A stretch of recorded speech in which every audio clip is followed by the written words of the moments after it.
So, another very interesting topic that we have in this microprocessor microcontroller course is about the interfacing techniques. Like we have seen these microprocessors and microcontrollers, so they can produce digital outputs, they can take digital inputs. Some of the microcontrollers can take analog input as well, which is for this AVR series we have seen they can take analog inputs. Now, apart from that, so if we want to connect the devices, a number of devices which are required for making a system. For example, you may need to connect some digital switches, okay, on off switches, or you may would like to connect some some LEDs, okay, for display, or some 7 segment displays are there. Then we want to connect some keyboards for some basic input output. So, may not be a detailed keyboard like that we have with the PCs, but it may be a small keyboard by which you can enter the basic basic digits of basic digits and say characters, particularly the hexadecimal characters. Okay. So, the hexadecimal keyboard we can interface, or you can have interfacing with say LCD displays. Okay. So, like that. So, a number of devices that we need to connect. Okay. So, how those devices are generally connected with these processors, okay, say microprocessors or microcontrollers. Now, we will see that this connection pattern is more or less standard, and whichever processor that you are connecting to. So, from the device side the pins remain same or the controls remain same. So, if you are connecting to 8085, so in that case you may have to connect it through some other chip like 8255, which is which has got a number of ports in it, or if you are connecting to say 8051, then you have got already these port pins available. Okay. So, you can directly connect through the port pins, the P0, P1, P2, P3 like that. So, all those port pins are there, or AVR microcontroller, PIC microcontroller. So, we have got those pins available. So, we can connect through those pins. So, to make our discussion simple, so we will not be considering the examples with 8085. So, we will take examples of connection with 8051 microcontroller, with understanding that if you want to connect it to say 8085. So, in most of the cases what you have to do is that we have to put another chip 8255, which is a peripheral interface chip that provides a number of ports and through which it has to be connected. Of course, we will see how to connect the 8255 chip to a system. So, that we will see. So, rest of the thing will remain same. So, programming part there will be small changes that you can understand. Hardware side there is not much change. Okay. So, this is the portion. So, we will be talking about the interfacing. So, why IO devices, input output devices or peripheral devices, they are commonly known as. So, examples like say switches, LED, LCD, printer, keyboard, keypad. So, you can think about different types of input, then there say digital to analog converters, analog to digital converters. So, like that you can think about a number of such IO devices that you need to connect to a system. Interface chips, they are needed to resolve the speed problem, because the device and this CPU or this processor, they are not operating at the same frequency. So, somehow to meet the gap in the speed, so we will like to put some intermediary chip, so that they can do some sort of buffering and all that. Okay. So, that way the transfer the operation becomes smooth. Like these devices are mostly for human interface. Okay. So, human beings are involved in operating those switches or looking onto the display and all. So, this type of things we have to take care. Okay. So, these interface chips are provided that can resolve these problems. So, it also synchronizes data transfer between the CPU and IO device. So, that is there. So, connection of interface and CPU. So, data pins are connected to CPU data bus and IO port pins are connected to IO device. So, that way we are going to connect the CPU with the IO devices.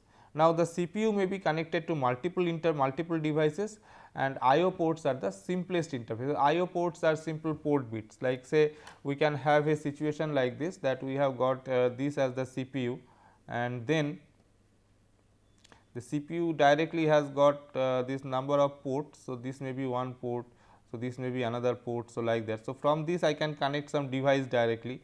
So, that is one possibility.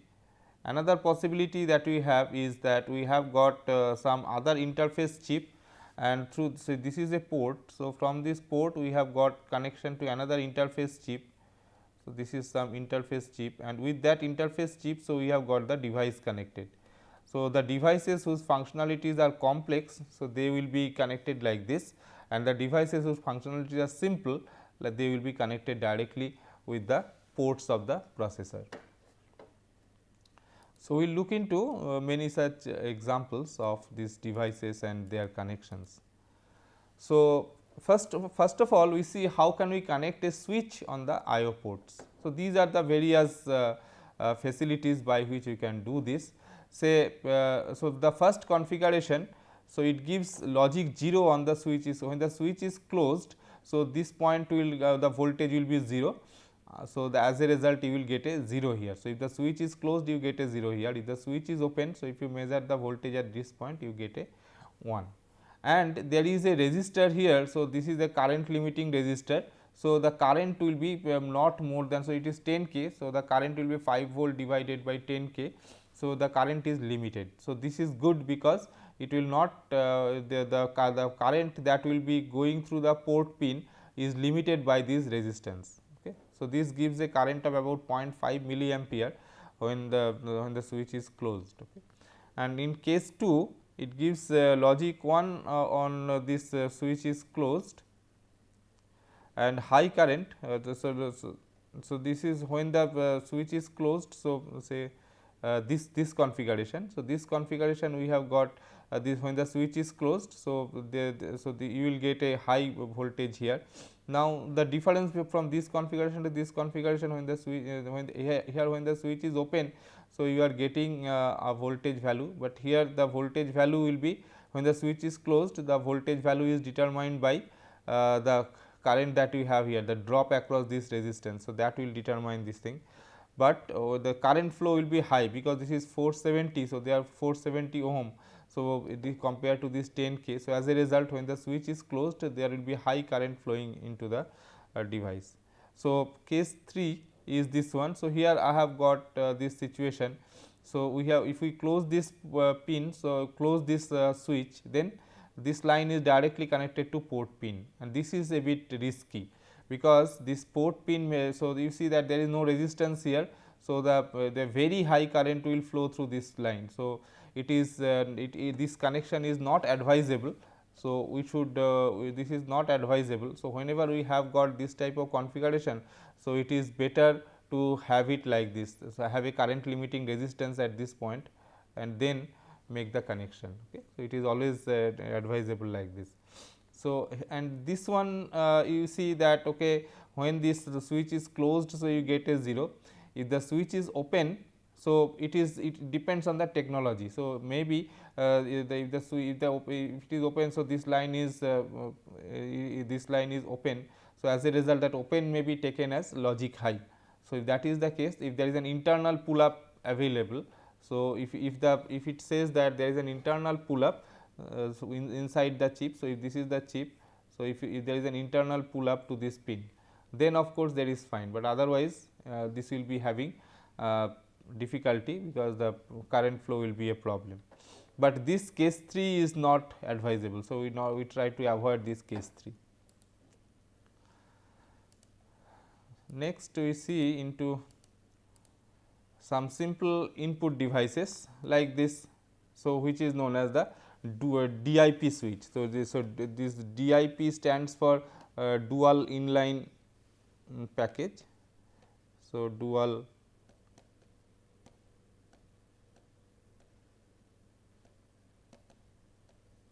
inline package or dual inline package situation. So, here we have got so there are switches. So, switches are so you have got these poles are there. So, if these poles are if these switches are pressed, so it will establish a connection like this. Okay. So, here we have connected. So, every point has got this type of poles. Now, so this side everything is grounded. So, and we have pulled all these lines through these pull up resistances to 1. So, if you are connecting say one 8051 port 1 to one such DIP switch, then what will happen is that when none of them are closed, so you will get all 1 here. If any of the switch is closed, so you will get a 0 at this point. Okay. So, that way we can have this DIP switch connection. So, the instruction sequence should be like this. First we have to move P1 comma FFX, because port 1 I will be using for input purpose, and in 8051 particularly, you know that whenever you want to if you want to read the values from a in an input port, first you have to write a 1 there. So, this statement will do that. So, this will write ones to the port bits, and then move a comma P1. So, this comma is not required. So, move a comma P1. So, it will read the value of the port P1 into register A. So, this way we can have this simple input device connected. Next we have so the problem with this type of switches are like this. So, this contact that we have, so we have got push button switch, toggle switch and electromechanical relay. So, these are the different types of switches that we have, and these switches they make and break contact. So that way it normally works. Okay. So, what happens is that if you have got say a connection like this, say this is say one line and this is another line, and you have got a switch here. So, if I press this switch, then these two the switch touches this point, as a result the connection gets established. Okay. So, these two lines get sorted and the connection gets established.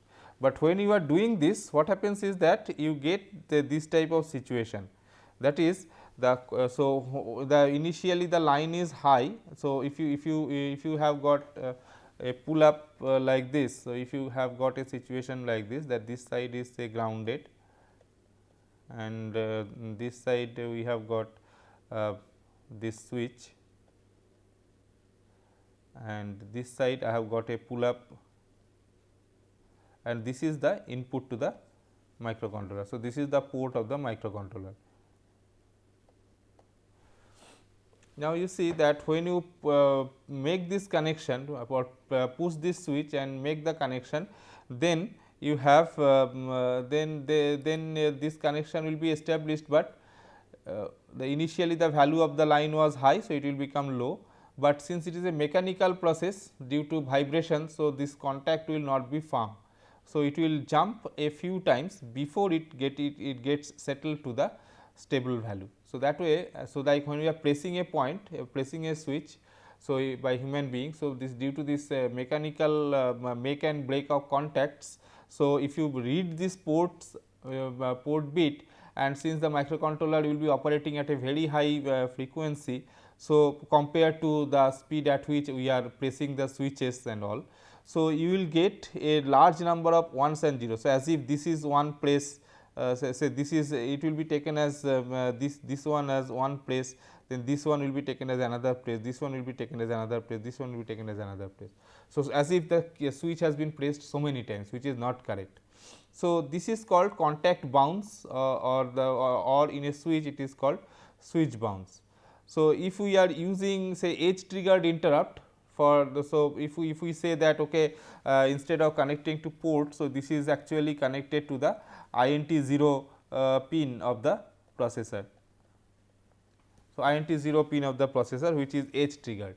So, this high to low transition, so this will be affecting the interrupt to be get acknowledged by the processor. So, all these points will be taken as separate interrupts, like this one, this one, this one. So, they will be taken as separate interrupts. So, which is misleading. Okay. So, many times interrupt service routine will get invoked, whereas the key pressed is only once. So, we want it to be invoked only once. So, how to solve this is like this. One possibility is to have a hardware solution. So, what is the hardware solution?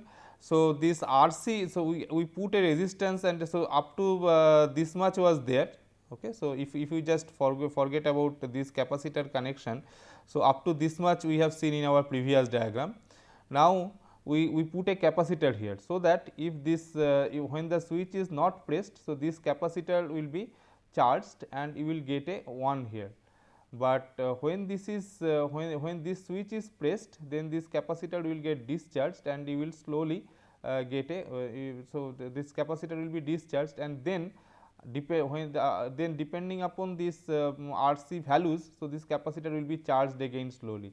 So, this time constant, if the time constant is larger than the switch bounce, then it will not be taking it as the another value. Okay. So switch bounce time. So if this is the switch bounce time, so if the capacitor for charge takes more than this time, then it will not be a stable one. Like when the first time this has occurred, so the capacitor will get discharged, so you get a 0 here. So capacitor starts charging, but it will not reach to the high value till up to this time, because capacitor will take some time to charge.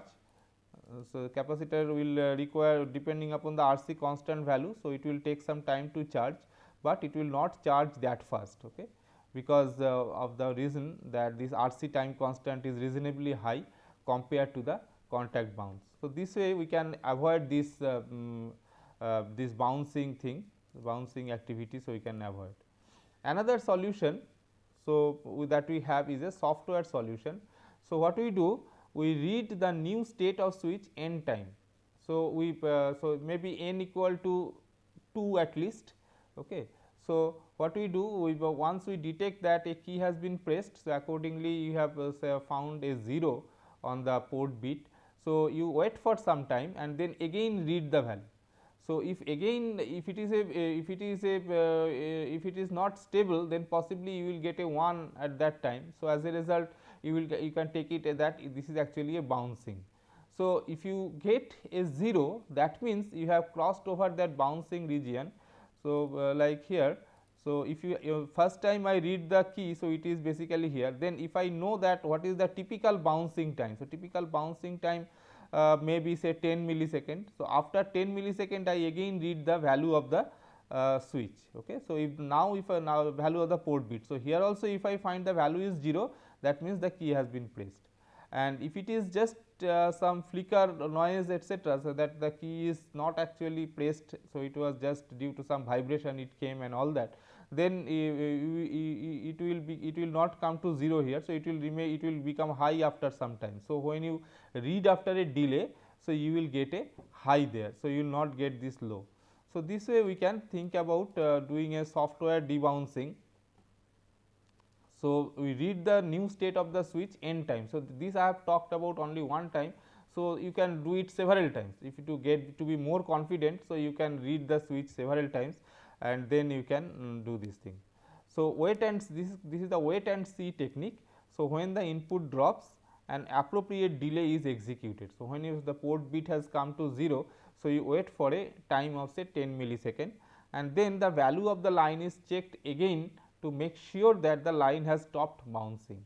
So this way we can take care of this software of this debouncing of the bouncing of the keys, and these are the debouncing solution.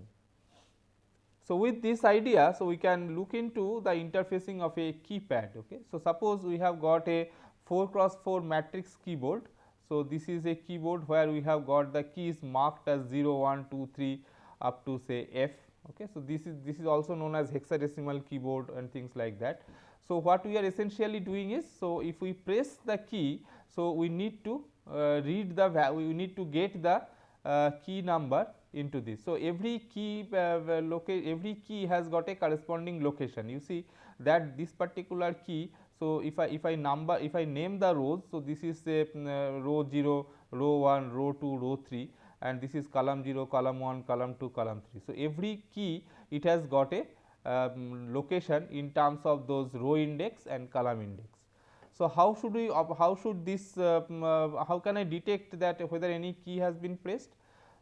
First of all, we have to check that whether all keys have been released. So if all keys have been released, then you see that if you read these columns, C1, C2, C3, C4. So this R1, R2, R3, R4 and C1, C2, C3, C4. So they are connected to say some ports of the microcontroller. So now when you if you read this value of these ports C1, C2, C3, C4, and if you find that all these bits are 1, okay. So, and also we ensure that, so this so R1 R2 on the lines R1 R2 R3 R4 we put zeros. Okay. So, all these bits are zeros, and in that situation if you read this C1 C2 C3 C4, then if you get all 1, that means nowhere is the key pressed. So, if any key is pressed, since say suppose this 9 key has been pressed, since this R2 bit is 0, so if 9 key is pressed, so this value, this point will become 0. As a result, on the bit C3 you will get a 0. So, this way we can take care of this rows and columns. So, these are and we can identify whether all keys have been released. So, to check whether all keys are released, so we put all zeros here and then read this C1 C2 C3 C4. If I get all the bits to be equal to 1, that means no key has been pressed. After that we place a 0 on the R1 port. So, on now we have to, now say after some time we have to we need to check that whether some key has been pressed. Okay. If any key has been pressed, so first we check the keys on the row 1, okay, r equal to 1. So, R1 we are checking. So, here we see that we put a 0 here, and this R2 R3 R4 we put 1s.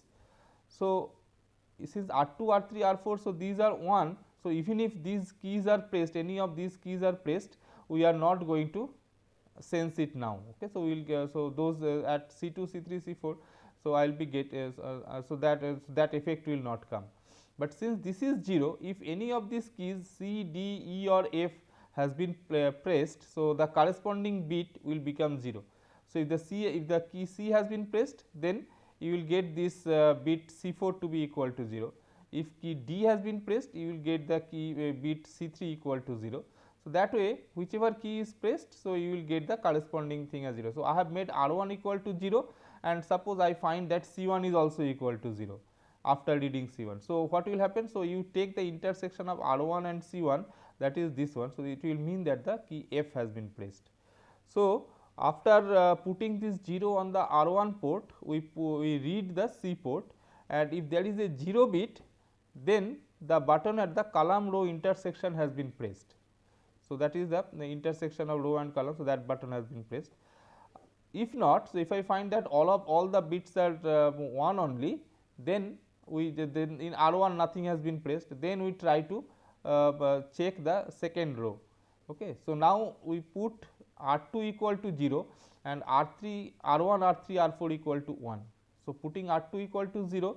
So, now in the same logic, so I can check these keys 8, 9, A and B, and they will be if any of those keys have been has been pressed, then accordingly this the bit C1, C2, C3 or C4 will become equal to 0, and we can determine that the key has been pressed.